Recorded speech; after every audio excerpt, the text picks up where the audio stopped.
All right. Hello, and welcome to this live recording of the Imagine Belonging at Work podcast brought to you by Rhodes Perry Consulting. I'm your host, Rhodes Perry, and I am really excited to be talking about this topic today. It's one that's near and dear to my heart. So I'm a big fan of somatic practices, and I am actively healing from professional burnout. And as a part of my healing journey, I want to share what I'm learning and modeling vigilant self-care practices, really in hopes as a source of support to other folks who are also maybe starting to feel a little crispy or noticing those early signs of burnout. So for anyone who can relate to this message, I imagine that you too may be feeling what feels like the weight of the world on our shoulders, given everything that's going on in the world. And I want to let you know that you're absolutely not alone. As inclusive leaders and DEIB professionals, we are often on the front lines of social change. And quite frankly, it can be pretty exhausting. And today's conversation reminds us that there truly is hope, and that hope starts with yourself. It starts with your body. And we'll be exploring your body's wisdom today, its inner intelligence, by learning about somatic practices. And these are practices that allow us to ground ourselves, to release stress, and truly to cultivate resilience. And I am so excited to be chatting with Sarah Rimmel, who is the founder of Slow Integration Coaching. Sarah is going to be sharing her wisdom about somatic practices to support those of us leading change at work. Sarah's coaching practice focuses specifically on DEIB professionals, helping us avoid those early warning signs of burnout, and to continue doing that important work that we're called to do. So whether you're new to this concept, you're quite familiar with it, there's something here for you. And I invite you to engage in this conversation, whether you're viewing from a social media platform, or if you're here with us in our Belonging membership community today.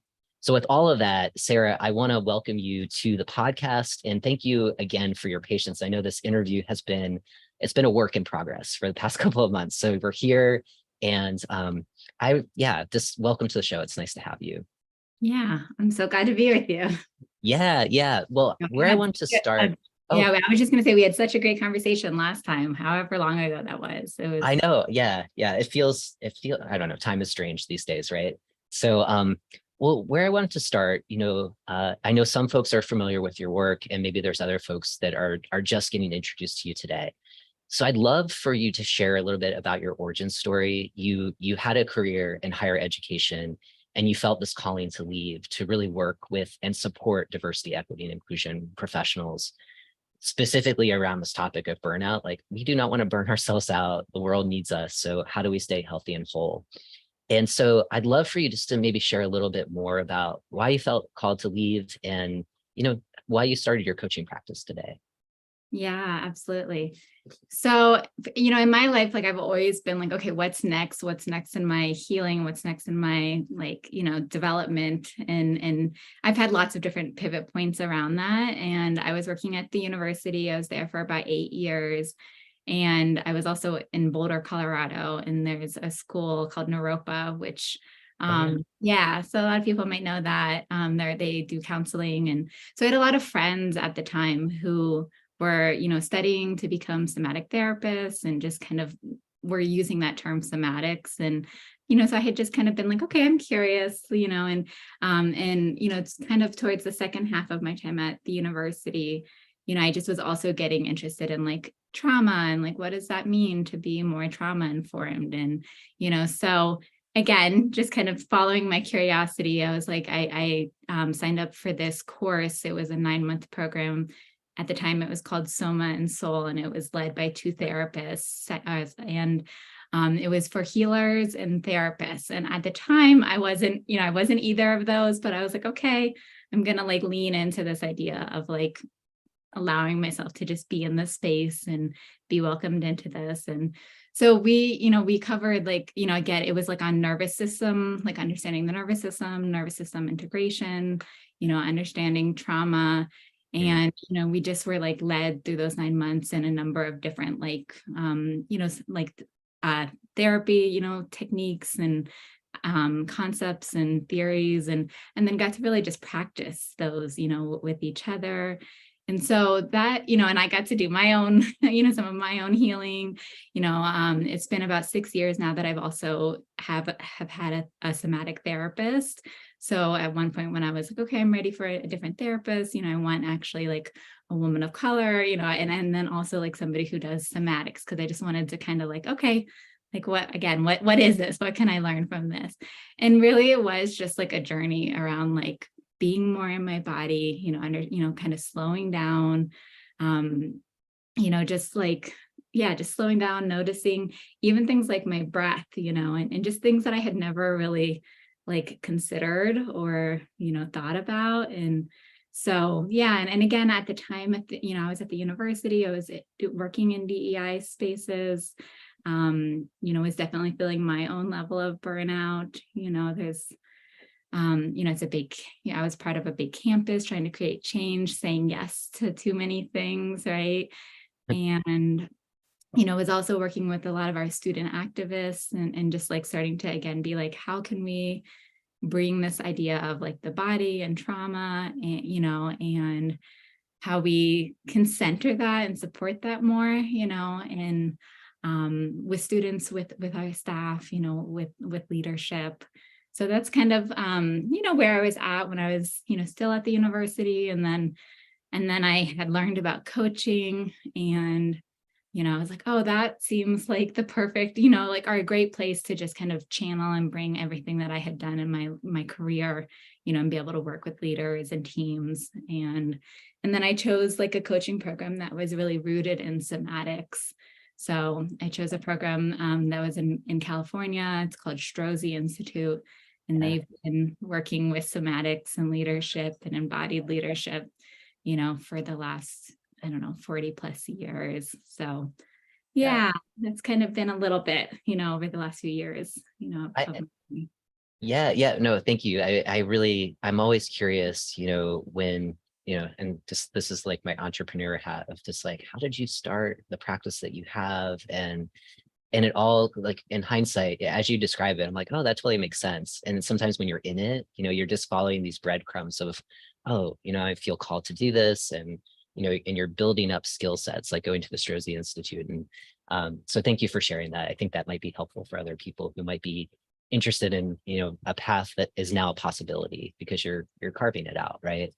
So Yeah. yeah. And following like you said, following those things. Like I remember even my therapist, she would reflect back to me sometimes, like, and it's so good to have these people to just mirror these things, like just the impact of like working in like a white institution and just, even navigating like racism in different ways institutionally, right? And it's always just so good to like hear that reflected back and to also affirm my experience. And I just remember she also always was like, you have some like fire just pulling you towards or something, and then she was just like, I'm glad you just continue to follow it, and I was like, oh yeah, like that is true. Like I might not understand it exactly, but it's like, okay, I'm going to keep trying to trust and follow. Yeah. And I know that we're connected through social media, so it's fun to watch, these different offerings that you're providing to those of us who are DEIB professionals, where it's like, oh, so it's so needed and it makes a lot of sense, just in terms of the path that you're on. And so when you were talking about higher education, this is more of a comparative question, right? Like some of the challenges that you were seeing, maybe that you were experiencing for yourself, and maybe those on your team, if you were working with other people also advancing, DEI goals in your organization, like how do those challenges that you were grappling with, like in the field at the time, how do they compare to what you're noticing now, particularly when you're coaching those of us who are DEIB professionals? Like, is it more of the same, or just kind of given the world that we're in now, which feels very heavy, right? Like, are there some differences that you're noticing? Yeah, I mean, for sure, like on a personal level, there's been time, it's been a few years now since I've been in that setting. So there's always like hindsight and like looking back, and I can like look back and see again just how burnt out I was, and how much like for such a long time, like I was overriding like my own needs and my own Mhm. just what I was really experiencing. And again, like working in like a social justice environment, working in like a space where we were doing DEI work, it's hard to like kind of grapple with some of that, when you're also in an environment that has these values and has these goals and commitments. And then there's might be things still happening that don't work and that are challenging, and that also can, for me, we're contributing to like me not, like having the experiences I was having. So yeah, I mean, there's so many things. I think probably it's a lot of the same, like and just for me, it's just like the noticing again, like in hindsight, like, oh, like what would have been helpful, or what, because like on a personal level, it was like there were so many things I loved about the environment, and so many things that like working in for a long time, I was working in a space with a lot of women of color and women, and like there again, these social justice, like, people, students who cared about these things. And I was like, definitely had fears that I was like, I'm not going to find this again. And yet there's not a lot of opportunity for growth, or there's not opportunity for these other things. So, kind of just even learning my own patterns, right? And it's like, oh, like I like had wanted to leave like sooner, or to, have been more courageous to like, have more, be able to see more options, right? And so I think, yeah, I mean, I think that all goes into like working with others, and, who might be in similar or different like environments. And there's always like the personal impact. There's like the, what can we change in the organization? Maybe it's time to leave. How can we, how can we support that? And it's been neat kind of getting to support people like in this more body-based approach. Because I had one coaching session with somebody last year that I still remember a lot, because we did like a hand-on heart practice, and this person was really just navigating like a lot of, internal or internalized stuff, but also just like, like microaggressions and racism and things in her organization, and like really loved the organization, and this hand-on heart, practice really just let her kind of just get really present to like that choice that she was facing, and maybe, and she ultimately like left and found a place that she was really, able to like receive more support and get what she needed, but yeah, it was just a really beautiful moment, right? Just like slowing down, Yeah. space Yeah, to feel and be with whatever's there, absolutely. And I'm going to put a pin in the hand on heart practice, because I'm going to ask you to share maybe a few practices that those who are listening right now can just try and see how that feels.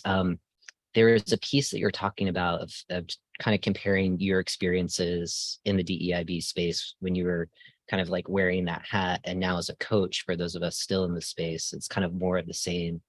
And one of the things that you said in your origin story was kind of when you were starting to notice those crispy signs of burnout, of like saying yes to too many things. And I noticed myself nodding, and I'm sure there's other people who are in these spaces now of like, yes, right? Because there's that, right? Like, and then we're trying to resist this to slow down, but it feels like we have a moment and it's like a half a second. So it creates this false sense of urgency.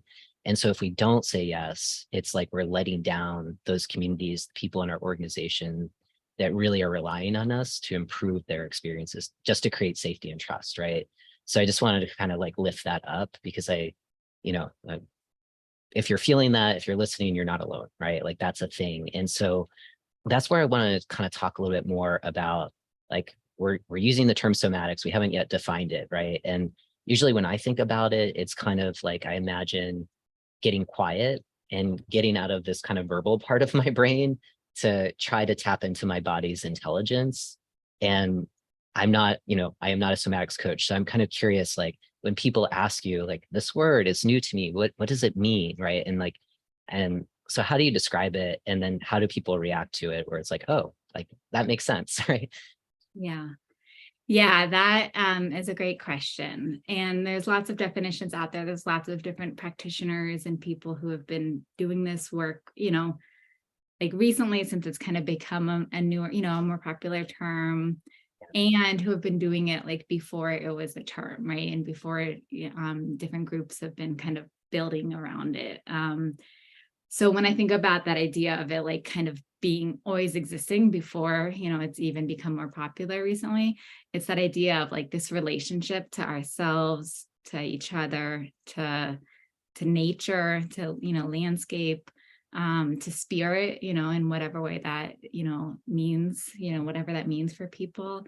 But it's like this deeper, like, connection, right? And the way I was raised, the way that like I think many of us like have grown up, like there's a lot of ways that has been cut out, like historically there's been a lot of ways that relationship has been broken. Like, if we look at different groups, who have not been able to practice their own cultural practices, right, around healing and being with the body, right? There's just a lot of like wounds and a lot around, kind of disrupting this idea of this, kind of this fuller relationship to ourselves and each other. And we live, I like here up, right? Yep. And taught that in school, taught, I'm wearing the shirt, feel our feelings, feel your feelings. Yes.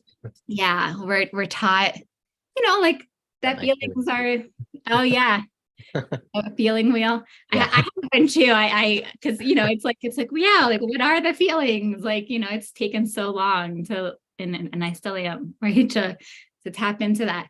Because it's like we're taught that feelings are like bad and feelings are emotional. And then like there's, the sexist like in sexism, how that connects to being emotional and feel. So there's just a lot of like negative, I feel like, stuff out there around like being in our feelings. And so I think from this perspective, it's like understanding that like actually we have all of this more wisdom and like stuff happening all the time anyways. And we have like whatever coping ways we've had with that. And it isn't always easy for people, to like tap into the body to feel things, right? Because of many things, but like this idea that we haven't been taught to do that, we haven't been supported to do that, one definition that I'll add in is just that from generative somatics. So they say that somatics is a methodology, a pathway, or a change theory by which we can embody transformation individually and collectively. I'm just looking at some quotes that I have. Adrienne Marr Brown, she says, "We don't practice to feel good, we practice to feel more." So again, like with this idea of like developing whatever slow ways we can to like be more connected to our body. It's not to feel good or what, it's like that, maybe that might be what we feel, but it's just to be able to feel more, right? And again, if we're overriding like I was, it's like to be able to like notice that and maybe like find different ways to like tend to that or support that. It's slow work. It's Yeah, because we're giving ourselves that permission to resist maybe culturally what feels like, especially in the workplace, right? I know in the work that I do, trying to pull out feelings around behaviors that might cause harm, right? I just noticed the shift in the room where it's like, wait, we can talk about this at work, right? So I think that there's that piece of it. And I think the role that you're playing in supporting those of us in the DEI space is, we get this, and you're offering practices and maybe some words, right? But really kind of being in the body to then kind of communicate the transformation that at least we can do for ourselves. And if we can do that and practice with maybe a smaller group of people, it's transformative, like you said. So that definition, it makes sense. And it also feels kind of abstract, right? So we do have, I think we'll get into those practices in just a bit. But there was something that you were saying about, just on this topic of feelings, and what I think is kind of surrounding a lot of us is just this uneasiness or hope or kind of like doomsday about like artificial intelligence. And it's like, I think what makes us relevant in this space as kind of AI takes over everything, right, is that it's not artificial feelings, right? Like that's kind of our superpower as humans. And it's a way that we, especially in the space of DEI, disrupting exclusion and loneliness that's everywhere, certainly in our workplace, by promoting the healing power of connection, right? The healing, people know me, it's the healing power of belonging, right? But I think that's a key. So I just kind of wanted to go into the kind of the healing effects of somatics, right? Like, how do you see those practices promoting connection or promoting belonging, particularly in the workplace? So for those of us who are like, okay, that makes sense. How do we invite this more into our work? Like, how, when you're working with us, like DEI folks, like, how do you, we're doing the work with ourselves and we're starting to notice like, wow, this feels really good. How could I share this with my colleagues? Because I think this could help us move some of this work forward. Like, any ideas on that? Because I think that integration is really powerful, and it's something I'm kind of grappling with in my own practice. So I'm looking to you for wisdom here. Yeah. And I mean, and kind of just also what you said about like somatics, like, well, it still seems like philosophical or like this. Yeah, and totally. Like, I mean, I run into that all the time with trying to talk about it and yeah. So I guess I just want to like kind of go back to that idea of like the hand on heart practice, right? Like if in that moment, like, yeah, and it really is, it's like that invitation to even just as you're sitting there, like there's a whole practice around it, but really just to even like for a moment, like the intention of this practice is like, can you be with yourself and be with me at this, at the same time, right?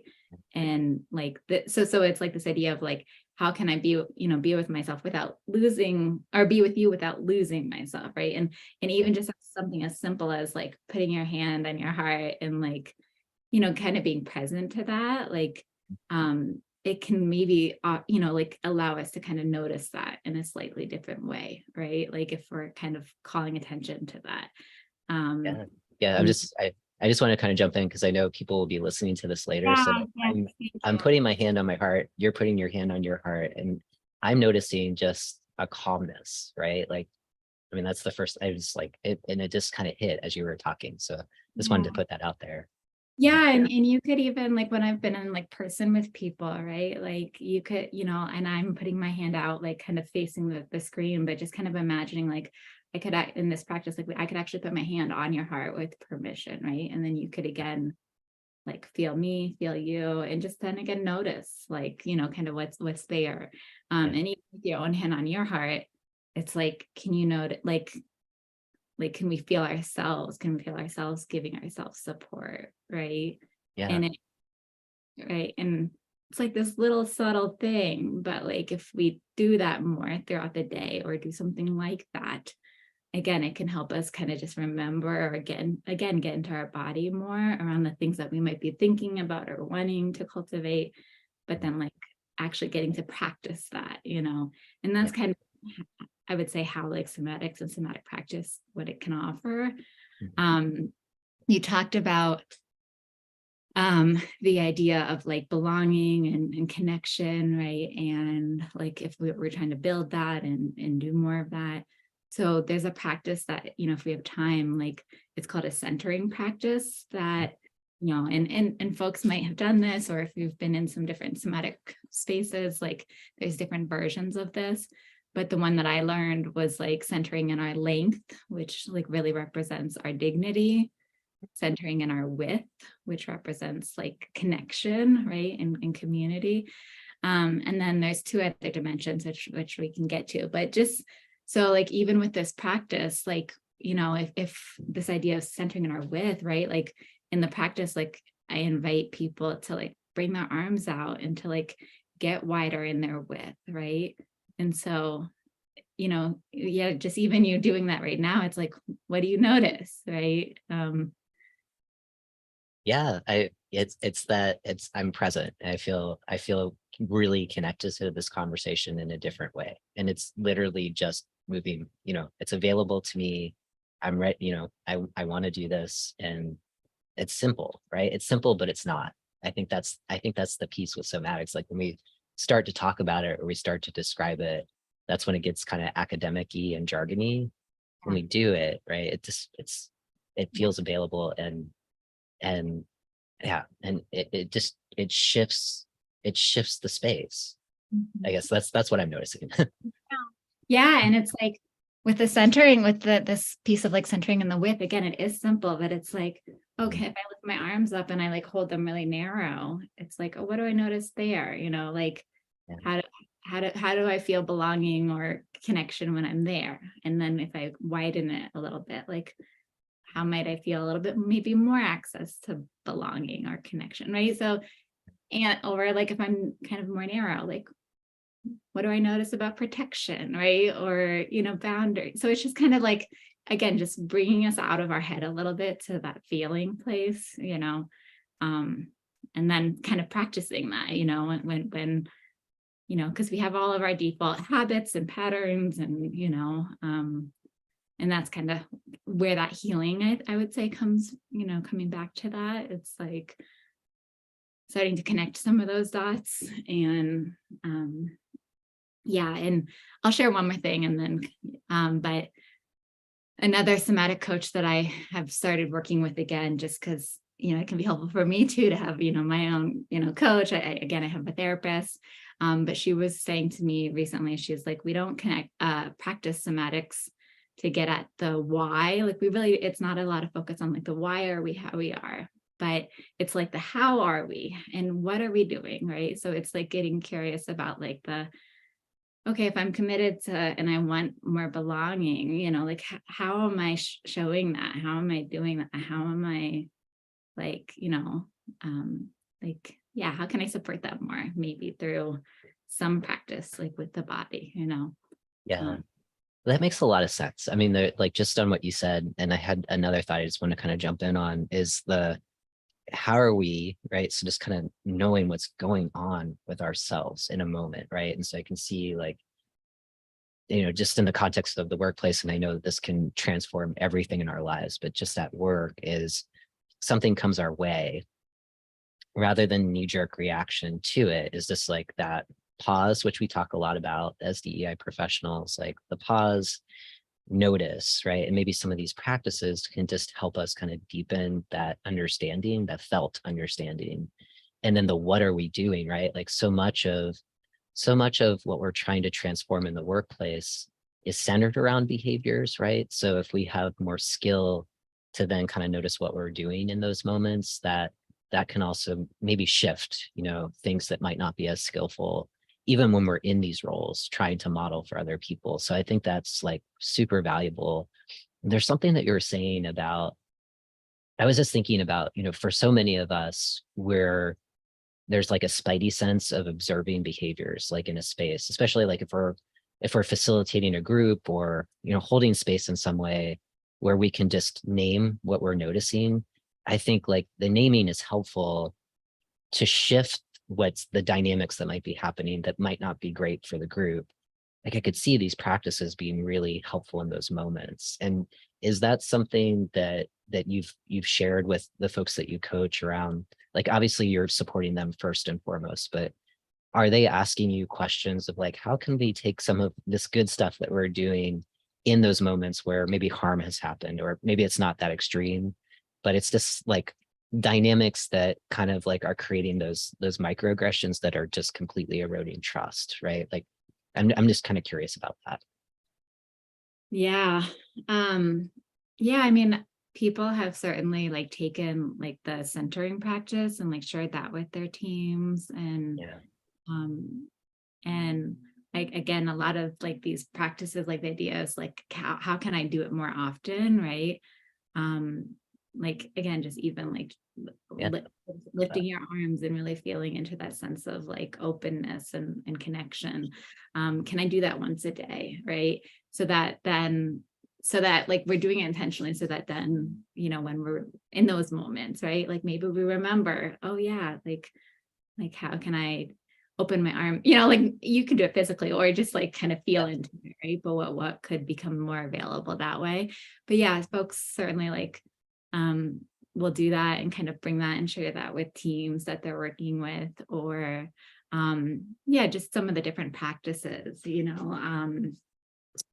There's also like something that sometimes, again, that I learned through my program, but just doing like a mood check, Uh, and doing that at the beginning or at the end, right? And really inviting in like, what are you feeling, and like 1 or 2 words, like, and not saying tired, right? Like, Oh, yeah, not right. that, but like really, so just like cultivating that like idea of like, both like bringing awareness to that, like, and kind of bringing that into the space a little bit more, and just cultivating, yeah, that practice of like noticing, like, what are the feelings that might be present, and maybe then whatever work gets done or whatever activities, and then maybe doing a mood check again at the end, right?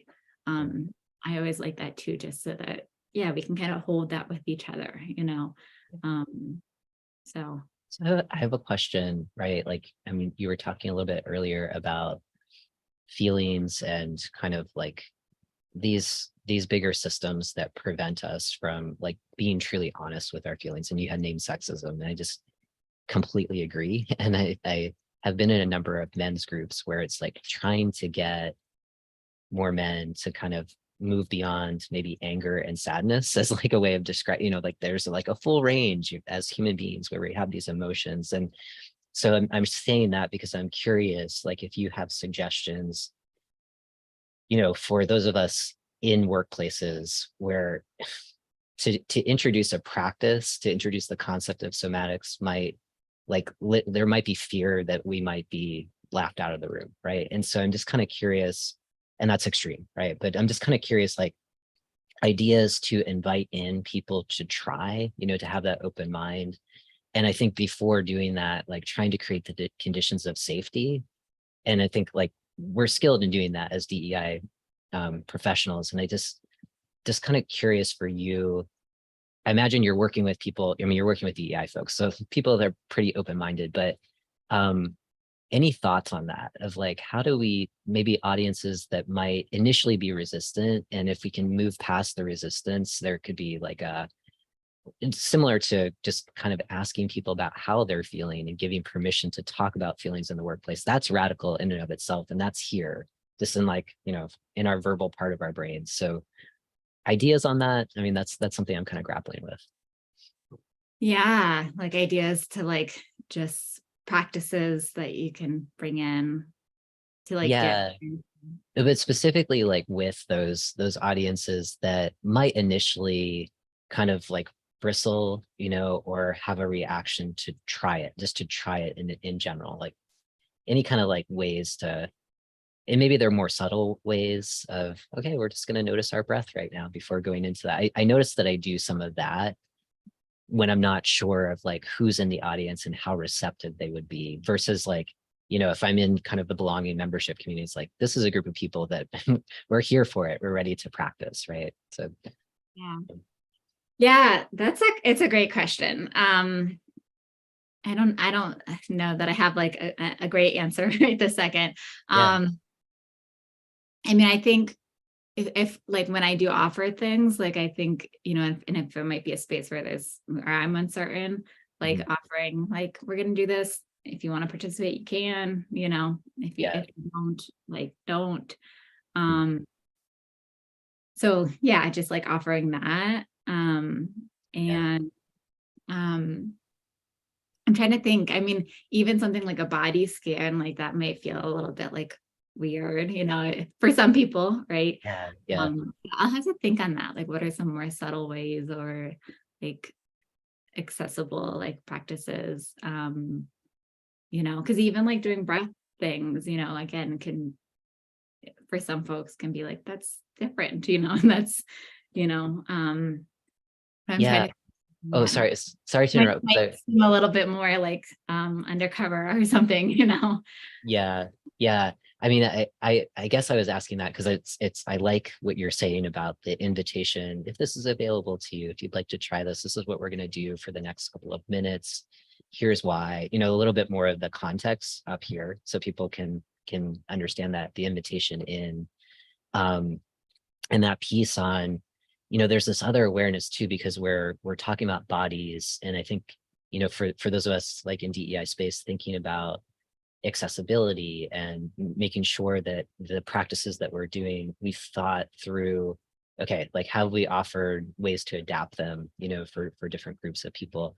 And I'm just mentioning that because I used to encourage groups, okay, before we do this next section, we're gonna notice our breath. And this whole idea of taking a deep breath in, I didn't realize that that's super triggering for people who have PTSD, right? And so it's like, okay, it's like those moments where we learn, and it's like, okay, that learning from the mistake and improving.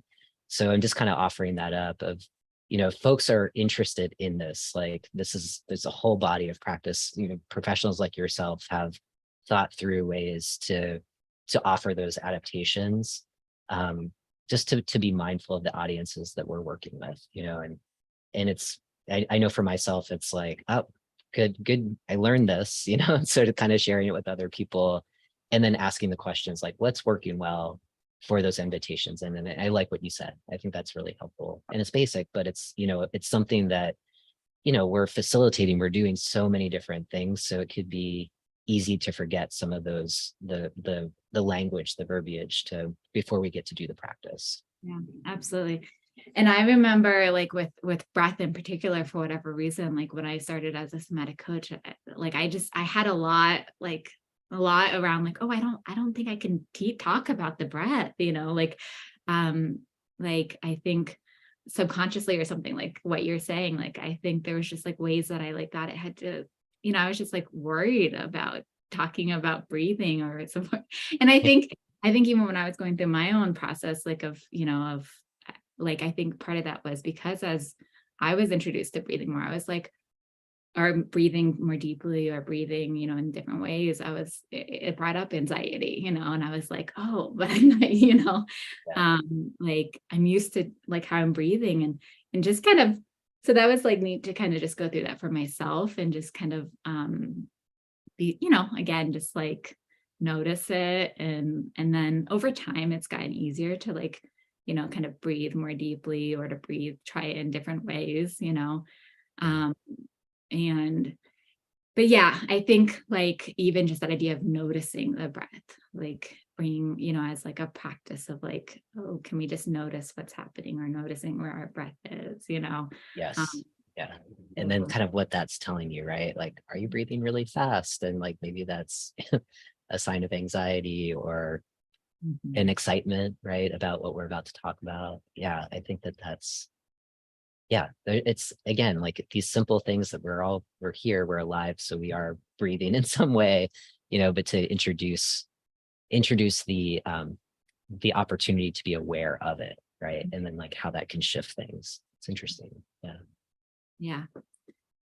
So, well, I have one more question for you before we go into our private Q&A session, and that is really like thinking about the future of work, or the ways that we're positively trying to lead change that's helpful to build more safety and trust for our colleagues. Like, what's your hope for seeing how we as change makers are bringing some of these practices into the workplace? Like, how do you see that contributing to a better, a better, more connected workplace, a healthier workplace, right? Where we center people. Yeah. Yeah. I mean, I hope that more of us more organizations can like start making, what do I hope for? I mean, I hope for more healing, Yeah. for individuals and for teams.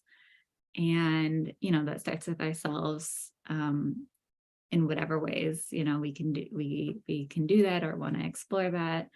Um, I think there's a lot of trauma that we all hold, individually, collectively, right?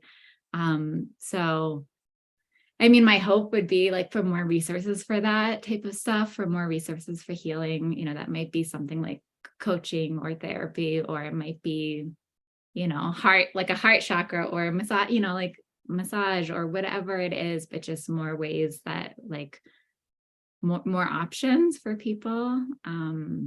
That would be my hope. And then, I get inspired by some of the groups that are like leading some of this, like connecting somatics and social justice and DEI, again, like generative somatics, they're a partner like organization to Strozy.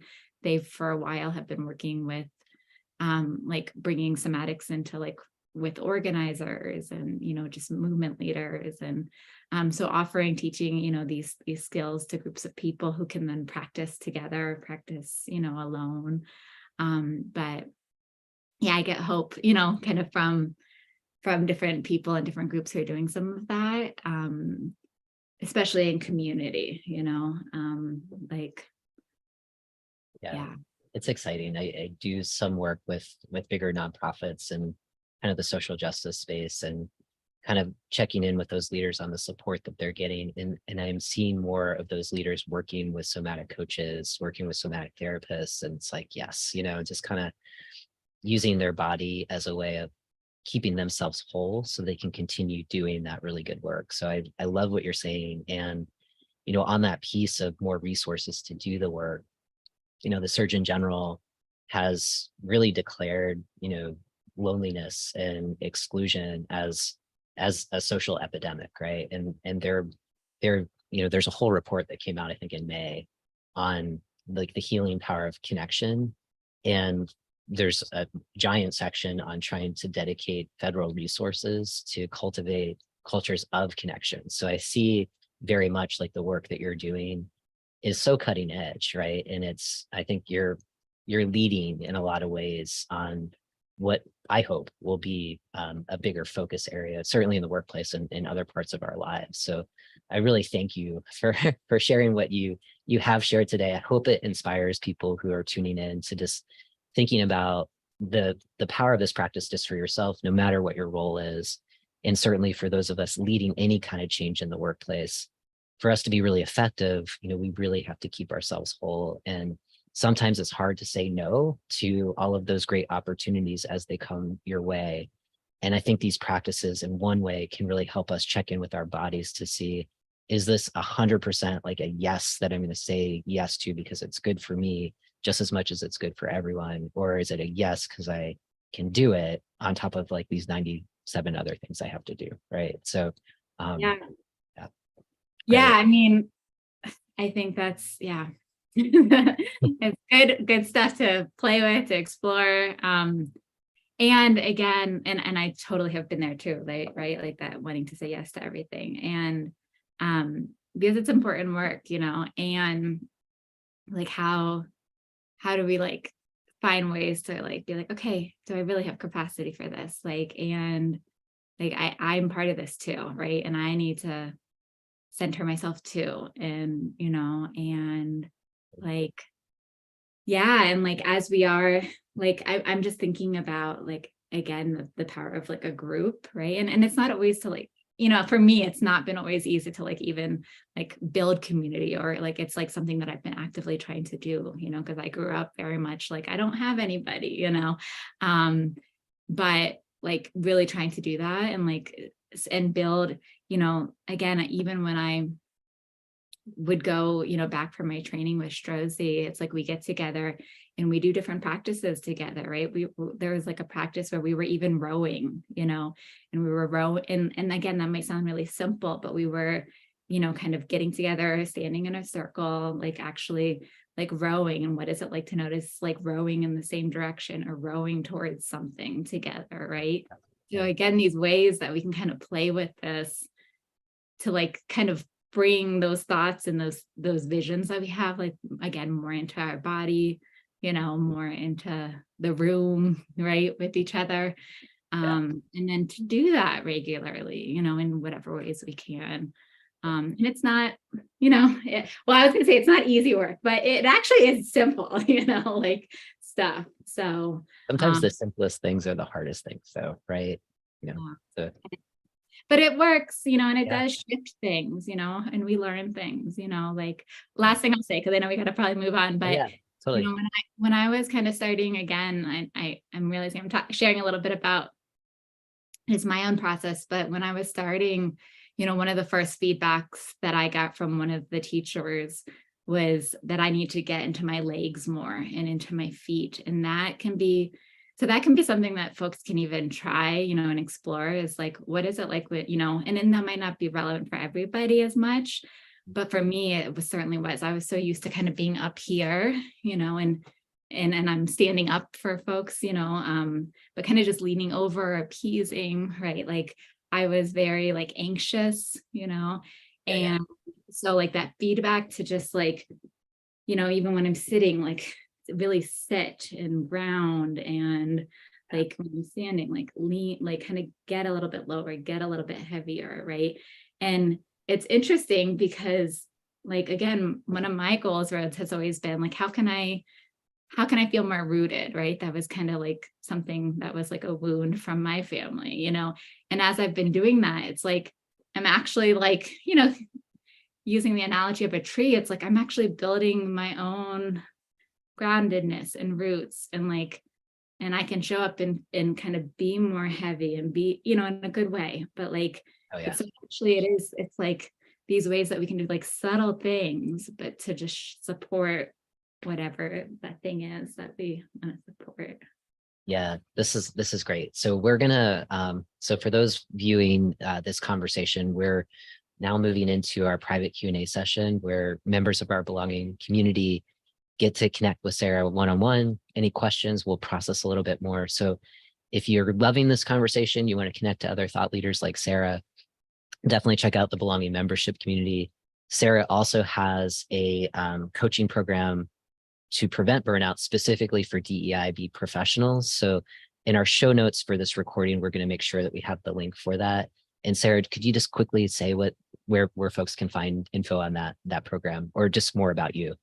Yeah, so I'll share my link tree, or make sure you have that, and that has it has that group in it. So it's starting actually on Monday, and it's a 6-week. We'll be coming together weekly for 6 weeks, Okay. and it's particularly, this cohort is particularly for BIPOC folks. So Yeah. like every week we'll kind of just be coming together, practicing again, practice, and we'll be like, getting to play and learn from each other.